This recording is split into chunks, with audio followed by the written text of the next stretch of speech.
This is Newcap Sports with Brettkmorton. Well, it was semifinal Saturday today at the RBC Cup. The first game, Lloydminster Bobcats were taking on the Trenton Golden Hawks.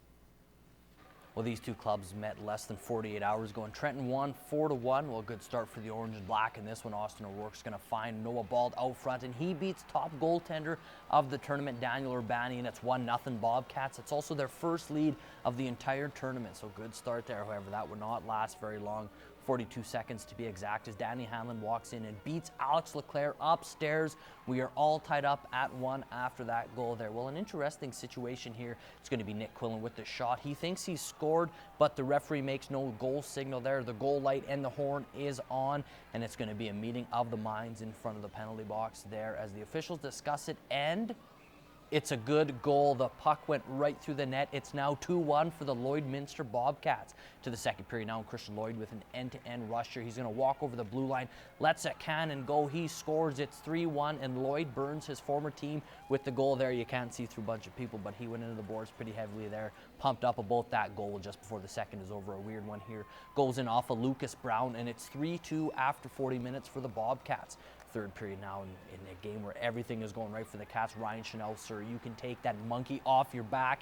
He finds the back of the net for the first time this tournament, and it's 4-2 for the Bobcats after that goal there. Well, Cats on a 2-0 here. It's going to be Chris Briggs, who also has been snake bitten all tournament. Keeps, and this is the right decision. Goes backhand shelf, celebrates with the fans in the front row there. The Bobcats up big. It's now 5-2. Well, Ryan Chynoseth, he will get his second of the game here, as he is going to ice this one into an empty net. The Bobcats are going to the RBC Cup final tomorrow at 4 as the Cats win this one big, stunning Trenton 6-2. We now head back to the Civic Center for post-game coverage with Moses Woldu.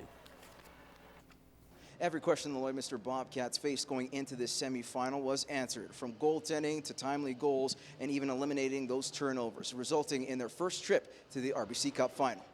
We thought we were getting a lot of chances, and we thought at some point we were going to start to bury them, and thank God it came today. You know, nothing like leaving it till the last opportunity, but I thought we played hard today, and I thought we finally got a bounce or two go our way and took advantage of it. Yeah, we knew that we just needed to start better than we had the whole tournament, and we'd be fine. And we played a full 60 minutes tonight, and it was our best game of the tournament by far. It's incredible. Before the game, that's all we talked about. Just this is the opportunity we wanted, the opportunity to win 2 games and be able to be RBC Cup champions, so it's a great opportunity for sure. I don't think we took them lightly. I thought we were flat, and I can't figure out why we were. There's no reason to be when you're playing for a potential championship. I don't have all the answers.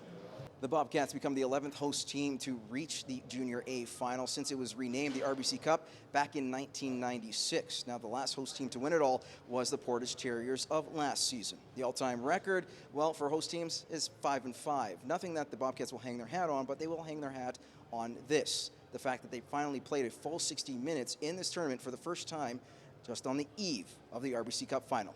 Reporting from the Civic Center, Moses Woldu, Newcap Sports. Well, the fan favorite this past week at the RBC Cup was obviously the host club, Lloydminster Bobcats. However, there's another team in the tournament that has a couple of local connections.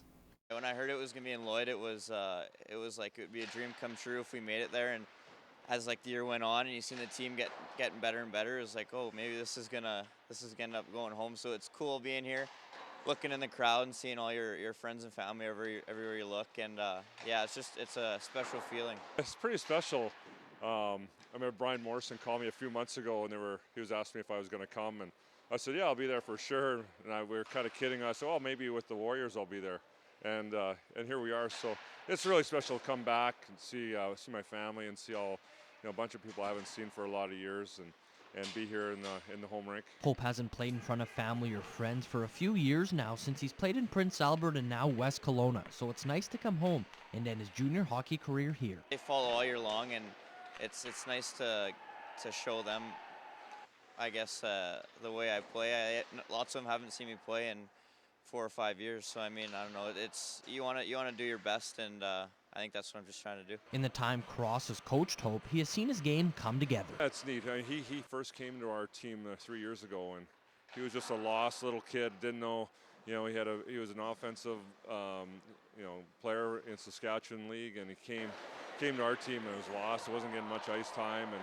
just kind of helped him along to get through the first year, and to see him grow as a player, it's been really neat. He has just come along so far, and really looking forward to his career in the future, going to school, and then I think he's really has a good chance of playing pro hockey. For both Cross and Hope, being from this area and enjoying this experience together is special. Really cool. A couple of years ago when they said he was going to start being assistant coach, I kind of thought, and I remember back when I was a kid, I had a picture with him and Wade Redden all signed up in Lloyd here somewhere. So it was cool to do that, and you come here and you know everyone, you know all the same people, and yeah, it's pretty special with him too. It's kind of funny. The first year he showed me the picture, it was from when Wade and I had our golf tournament here in Lloyd, and it was nice, and obviously made his day that day, getting his picture taken, and then just coming full circle. Now I'm coaching him, so it's pretty neat. For Cross, he has a perfect final for the RBC Cup. Hopefully Lloyd gets through, and we see them in the final. That'd probably be the best story, right? But hopefully the community's supports us more than anybody else, and other than the Bobcats, it'll be good for the team. And the Northwest AAA Prairie Pirates were defeated 5-4 by the Regina Athletics today. Dax Desmarais had a good game for the Bucks, scoring 2 of the team's 4 runs. Jane Gardner and Tanner Huber also had great days today. They at the plate. They went 3 for 4 with a run scored and an RBI. The Pirates are back in action next Saturday at home versus the Regina Expos. Game times are 2 and 4 at Walls Field.